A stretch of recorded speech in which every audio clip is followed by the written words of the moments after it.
Jadi pada bagian yang keempat di sini kita akan membahas tentang manajemen organisasi ya. Jadi pada bagian keempat kita akan membahas konten yang ketiga, yaitu manajemen organisasi, yang mana kita akan melihat arti dari manajemen, fungsi-fungsi manajemen, proses di dalam manajemen, konsep dan fungsi bisnis. Oke, silakan mengikuti, semoga bermanfaat. Oke, sekarang kita akan masuk ke dalam pembahasan, yaitu definisi dari sebuah manajemen terlebih dahulu ya. Jadi berdasarkan definisinya, manajemen itu merupakan usaha bagaimana suatu organisasi bisa mencapai tujuannya secara efektif dan efisien melalui beberapa kegiatan. Kegiatan-kegiatannya apa saja? Setidaknya ada 4 kegiatan yang perlu untuk dilakukan di dalam organisasi sehingga bisa mencapai tujuan dengan efektif dan efisien. Yang pertama yaitu adanya perencanaan, yang kedua adalah pengorganisasian, yang ketiga adalah pengarahan atau leading, dan yang terakhir adalah pengendalian sumber daya dari sebuah organisasi. Nah, jadi di sini terdapat 4 langkah yang harus dilakukan oleh organisasi agar organisasi tersebut bisa mencapai tujuannya. Tentunya dengan kualitas yang efektif dan efisien. Yang pertama adalah planning, yaitu merencanakan setiap kegiatan di dalam sebuah organisasi. Yang kedua adalah mengorganising, yang artinya adalah menentukan siapa yang bertanggung jawab terhadap apa. Yang ketiga adalah leading, yang mana di dalam leading itu organisasi diharuskan untuk memotivasi agar tiap-tiap orang itu atau agar tiap-tiap individu melaksanakan pekerjaannya dengan baik. Dan yang terakhir adalah melakukan controlling, yaitu melakukan pengendalian agar tidak terjadi suatu risiko di dalam pengerjaan suatu kegiatan yang mana risiko tersebut akan menghambat proses yang terjadi di dalam sebuah organisasi. Nah, oke. Jadi itu ya definisi dari manajemen. Definisi manajemen itu apa? Manajemen merupakan kegiatan atau usaha di dalam suatu organisasi untuk bisa mencapai tujuan dengan efektif dan efisien dengan melakukan 4 langkah, yaitu rencana, pengorganisasian, pengarahan, dan yang terakhir adalah controlling atau pengendalian. Oke, jadi untuk berikutnya kita akan membahas tentang fungsi manajemen atau bagaimana suatu manajemen itu dikerjakan ya. Kita tahu bahwa di dalam untuk bisa mencapai tujuannya, organisasi harus melakukan 4 langkah. Yang pertama adalah planning, organizing, leading, dan controlling. Yang mana 4 langkah ini itu dilakukan secara terstruktur atau dilakukan secara berurutan. Yang mana urutannya itu dimulai dari planning terlebih dahulu, dilanjutkan ke dalam organizing, dilanjutkan ke dalam leading, dan terakhir adalah controlling. Oke, sekarang kita akan mencoba untuk membahas secara generik atau secara general apa yang dimaksud dengan planning atau perencanaan. Nah, perencanaan di sini merupakan pendefinisian dari suatu tujuan organisasi untuk bisa memantau kinerja dari organisasi di masa depan serta menentukan jenis pekerjaan yang harus diterapkan atau harus diberikan pada suatu sumber daya tertentu untuk bisa mencapai tujuan dari organisasi. Nah, itu yang disebut dengan suatu planning, yaitu mendefinisikan suatu tujuan untuk menentukan kinerja apa yang harus dilakukan oleh organisasi di masa depannya, atau tugas-tugas yang harus dilakukan oleh tiap-tiap individu di masa depan, serta untuk menentukan kira-kira sumber daya apa yang diperlukan untuk pelaksanaan tugas tersebut sehingga bisa mencapai tujuan dari suatu organisasi. Itu yang disebut sebagai sebuah planning atau perencanaan. Di dalam organizing atau pengorganisasian di sini ditentukan pekerjaan atau task, mengelompokkan pekerjaan ke dalam tiap-tiap departemen atau spesialisasinya sendiri, serta mengalokasikan sumber daya yang diperlukan di dalam tiap departemen untuk mengerjakan tugas tersebut. Itu merupakan tugas dari organizing. Sedangkan yang ketiga yaitu leading. Di dalam pengarahan atau leading itu kan dilakukan motivasi sehingga pekerja-pekerja atau tiap individu yang melakukan pekerjaan di dalam organisasi itu bisa mencapai sasaran dari pekerjaan tersebut, ya, mencapai tujuan dari pekerjaan tersebut, sehingga melalui pelaksanaan kegiatan akan dicapai tujuan dari organisasi. Itu merupakan konsep yang ketiga ya di dalam fungsi manajemen, yaitu leading. Yang terakhir adalah controlling, yaitu pengendalian. Apa yang dilakukan di dalam pengendalian? Yang dilakukan adalah melakukan pengawasan terhadap tiap-tiap aktivitas yang dilakukan oleh masing-masing individu. Itu yang pertama. Yang kedua adalah untuk memastikan bahwa suatu organisasi atau pekerjaan di dalam suatu organisasi itu berjalan sesuai dengan tujuan. Kalau misalkan tidak sesuai dengan tujuan, maka apa yang harus dilakukan? Yang harus dilakukan adalah membuat suatu perbaikan sehingga yang namanya pekerjaan tersebut bisa mencapai tujuan dari organisasi atau tujuan yang telah ditetapkan di awal. Oke, jadi itu merupakan 4 langkah yang harus dilakukan oleh organisasi untuk melaksanakan fungsi manajerial. Jadi kita lanjutkan ke dalam proses manajemen ya. Jadi setelah kita mendefinisikan apa yang dimaksud dengan fungsi manajemen, yang mana fungsi manajemen ada 4. Yang pertama adalah planning, organizing, leading, dan controlling, yang mana tiap-tiap fungsi dari praktek manajemen itu dilaksanakan secara terstruktur dan terkolaborasi. Yang dimaksud dengan terstruktur itu adalah terurut, terkolaborasi adalah planning, organizing, sampai controlling itu akan dilakukan secara terkolaborasi berdasarkan peran-peran yang bertanggung jawab terhadap tiap-tiap fase atau tiap-tiap fungsi ya.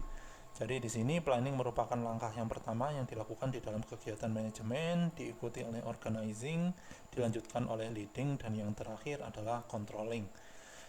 Yang mana di sini planning itu akan dilanjutkan ke dalam organizing, dari organizing ke leading, dari leading ke controlling, dan yang terakhir dari controlling dilanjutkan lagi ke planning. Yang mana antara planning itu akan membutuhkan langkah-langkah yang ada di dalam leading atau dilakukan secara terkolaborasi, sedangkan controlling itu akan dilakukan juga berdasarkan atau terkolaborasi dengan aktivitas yaitu organizing. Nah, fungsi manajemen ini itu digunakan untuk mengatur resource di dalam sebuah organisasi. Jadi resource di dalam organisasi atau sumber daya di dalam organisasi itu terdiri dari 5. Yang pertama adalah manusia yang ada di dalam organisasi, yang kedua adalah finance atau uang, dan yang ketiga adalah raw material atau bahan baku ya. Yang keempat adalah teknologi, dan yang kelima adalah data dan informasi. Jadi di sini fungsi manajemen itu digunakan untuk mengatur resource di dalam suatu organisasi. Sehingga ketika resource di dalam organisasi itu akan dilakukan manajemen atau dilakukan pengelolaan, maka akan dapat atau akan didapatkan suatu performa dari resource tersebut, yang mana penggunaan resource itu akan resource akan digunakan untuk bisa mencapai suatu tujuan, yang mana performa atau tujuannya itu antara lain yaitu mendapatkan atau mencapai sasaran yang diharapkan oleh organisasi, menghasilkan produk, menghasilkan layanan, untuk efisiensi, dan yang terakhir adalah effectiveness. Ya. Jadi di sini fungsi manajemen untuk efisiensi dan effectiveness itu tujuannya untuk efisiensi itu adalah untuk menghemat resource, sedangkan untuk effectiveness itu adalah untuk mencapai tujuan dengan lebih tepat. Ya. Nah, oke, jadi itu merupakan proses manajemen. Harus kita pahami bahwa fungsi-fungsi manajemen yang dilakukan secara terstruktur dan terkoordinasi itu ditujukan untuk mengatur suatu resource sehingga dari penggunaan resource ini bisa mencapai tujuan yang diinginkan oleh organisasi. Untuk bisa melihat apakah penggunaan resource itu bisa mencapai tujuan, maka manajemen itu harus dilaksanakan sehingga bisa menghasilkan suatu ukuran, yang mana ukuran ini akan dijadikan sebagai acuan bagi organisasi untuk melakukan kegiatannya dengan lebih efisien dan lebih efektif lagi untuk meningkatkan atau mengimprove proses yang terjadi di dalam organisasi sehingga bisa mencapai tujuannya dengan lebih efisien dan efektif. Nah, itu ya. Proses atau resource itu akan menjadi input dari kegiatan manajemen, outputnya itu adalah berupa performa. Yang mana performa ini harus bisa dikuantifikasikan sehingga bisa kita lihat apakah atau bisa kita ukur apakah suatu organisasi di dalam penggunaan resource-nya itu bisa mencapai tujuan dengan baik atau tidak. Oke, setelah kita membahas tentang fungsi dan proses di dalam manajemen, selanjutnya kita akan membahas tentang apa yang dimaksud dengan suatu bisnis ya. Jadi kenapa sih bisnis itu perlu kita pahami? Karena di sini memang tujuan dari suatu organisasi itu adalah untuk melaksanakan bisnis ini ya tentunya ya. Namun apa sih yang dimaksud dengan bisnis itu sendiri? Bisnis itu merupakan setiap aktivitas yang dilakukan oleh suatu organisasi yang memiliki tujuan untuk menghasilkan barang atau goods maupun jasa yang diperuntukkan bagi pelanggan serta menghasilkan keuntungan atau profit dari aktivitas untuk menghasilkan barang dan jasa tersebut. Itu yang disebut dengan suatu bisnis. Jadi bisnis sekali lagi adalah aktivitas di dalam organisasi dengan tujuan untuk menghasilkan barang maupun jasa yang mana barang dan jasa itu diperuntukkan bagi pelanggan. Pelaksanaan atau proses untuk menghasilkan barang dan jasa maupun memasarkan barang dan jasa itu ke pelanggan itu harapannya akan menghasilkan keuntungan bagi organisasi. Nah, itu yang dimaksud dengan sebuah bisnis. Jadi di sini ada beberapa istilah penting yang perlu untuk kita perhatikan. Yang pertama adalah barang maupun jasa yang merupakan hasil dari pelaksanaan bisnis itu. Tujuan dari suatu pelaksanaan bisnis adalah untuk menghasilkan suatu profit, yang mana profit ini akan menjadi revenue, yang kemudian revenue ini akan digunakan untuk menjalankan proses operasional di dalam organisasi sehari-hari. Oke, jadi itu yang disebut dengan suatu bisnis. Oke, untuk selanjutnya, jadi organisasi di dalam melaksanakan kegiatan bisnis setidaknya akan melakukan 6 aktivitas ini ya. Mulai dari yang pertama yaitu mengidentifikasi apakah ada peluang untuk dibentuk suatu produk maupun jasa baru yang bisa digunakan atau dimanfaatkan oleh masyarakat atau customer untuk menyelesaikan permasalahan yang dialami. Itu yang pertama ya, yaitu melakukan identifikasi terhadap pasar agar bisa diidentifikasi produk maupun jasa apa yang diperlukan oleh customer. Yang kedua di sini adalah mengevaluasi permintaan terhadap produk maupun jasa, yaitu untuk melihat atau menganalisis apakah produk dan jasa ketika sudah di-develop itu akan ada banyak peminatnya atau tidak. Itu merupakan langkah yang kedua di dalam bisnis yang harus dilakukan oleh organisasi. Langkah yang ketiga itu adalah untuk mendapatkan suatu modal awal yang bisa digunakan untuk menghasilkan barang dan jasa secara masif dan untuk melakukan kegiatan operasional di dalam organisasi. Langkah yang keempat setelah mendapatkan modal ya tentunya untuk mengelola atau membuat suatu produk maupun jasa. Ya. Yang kelima adalah memasarkan barang atau jasa yang sudah dibuat oleh suatu organisasi. Yang keenam di sini adalah melakukan dokumentasi atau mencatat apakah yang namanya suatu pelaksanaan bisnis mulai dari poin pertama sampai poin yang kelima itu sudah memenuhi persyaratan yang telah diatur oleh pemerintah. Sehingga dari langkah yang keenam akan dilakukan evaluasi, hasil dari evaluasi akan menjadi bahan pertimbangan untuk perbaikan proses selanjutnya. Nah, oke, jadi itu merupakan kegiatan bisnis yang dilakukan di dalam sebuah organisasi. Oke, untuk selanjutnya kita akan membahas tentang definisi dari suatu fungsi bisnis ya. Jadi definisi dari fungsi bisnis berdasarkan Jeff Madura, Brown, dan Nickel ini adalah sekumpulan kegiatan yang dilakukan oleh bisnis untuk bisa mencapai tujuan, serta di dalamnya terdapat aktivitas-aktivitas yang dikelompokkan ke dalam suatu unit berdasarkan persamaan kegiatan atau diintegrasikan menjadi satu unit berdasarkan kecocokan. Nah, itu yang disebut dengan suatu fungsi bisnisnya. Jadi, fungsi bisnis itu merupakan pengelompokan dari aktivitas-aktivitas yang dilakukan oleh suatu organisasi terkait bagaimana organisasi itu melaksanakan bisnisnya. Nah, itu yang disebut dengan fungsi bisnisnya. Jadi, pengelompokan ini ada dua jenis pengelompokan dari suatu kegiatan di organisasi. Yang pertama adalah fungsi core dan yang kedua adalah fungsi support atau pendukung. Yang mana core ini merepresentasikan yaitu kegiatan-kegiatan yang dilakukan oleh organisasi untuk bisa menghasilkan barang dan jasa yang bisa digunakan oleh customer atau yang bisa mendatangkan suatu revenue bagi organisasi. Itu yang disebut dengan core function. Support function itu adalah kegiatan-kegiatan yang bisa dilakukan oleh organisasi untuk mendukung pelaksanaan dari core function. Oke, jadi itu merupakan definisi dari fungsi bisnis maupun dari jenis fungsi bisnis, yaitu core function dan support function.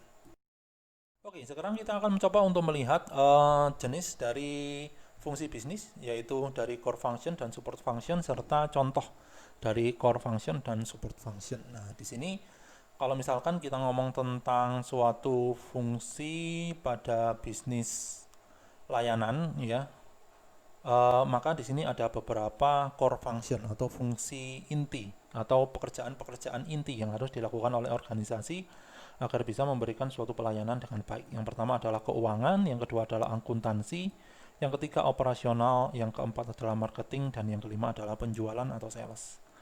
Nah, finance itu adalah suatu kegiatan untuk memastikan ada ketersediaan uang agar bisnis itu bisa tetap berjalan. Akuntansi berarti di sini tujuan dari kegiatannya adalah untuk melacak arus kas, yaitu untuk menghitung pendapatan, biaya, dan lain sebagainya. Operasional berarti tujuannya adalah untuk menghasilkan suatu jasa atau layanan maupun produk.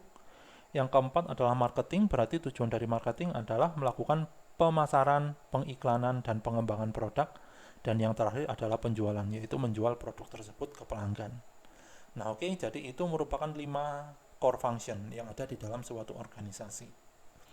Ada beberapa teknik yang bisa kita gunakan untuk bisa mendefinisikan core function di dalam suatu organisasi.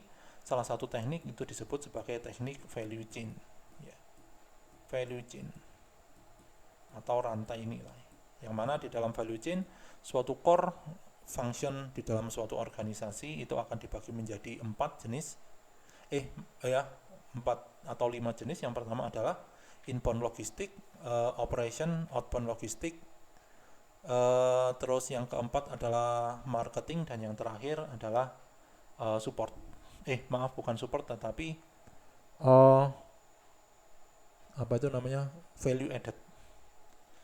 Oke, jadi itu merupakan salah satu teknik yang bisa kita gunakan untuk bisa mendefinisikan core function di dalam sebuah organisasi. Sedangkan support function yang ada di dalam organisasi biasanya terdiri dari 4. Yang pertama adalah sumber daya manusia atau untuk human resource, yaitu untuk mengatur, merekrut, menyewa, memelihara, dan melatih personel-personel yang ada di dalam organisasi yang dibutuhkan untuk menghasilkan barang maupun jasa. Yang kedua adalah bagian hukum atau legal department, yaitu memastikan bahwa hukum itu harus dipatuhi. Yang ketiga adalah pengelola fasilitas atau facility management yang bertugas untuk mengelola dan merawat fasilitas yang dimiliki oleh organisasi. Dan yang terakhir adalah sistem informasi yang bertugas untuk memilih, mengoperasikan layanan teknologi informasi yang bisa digunakan oleh organisasi untuk bisa memberikan atau mendeliver layanan maupun produk yang dihasilkan secara lebih efisien dan lebih efektif. Oke, jadi itu merupakan core function dan support function yang ada di dalam suatu fungsi bisnis. Oke, jadi bagian keempat ini kita sudah membahas tentang bagaimana suatu manajemen di dalam organisasi itu didefinisikan sampai ke dalam fungsi-fungsi bisnis yang harus ada di dalam suatu organisasi. Pada bagian yang kelima nanti kita akan mencoba untuk membahas tentang bagaimana perubahan organisasi itu bisa dilaksanakan.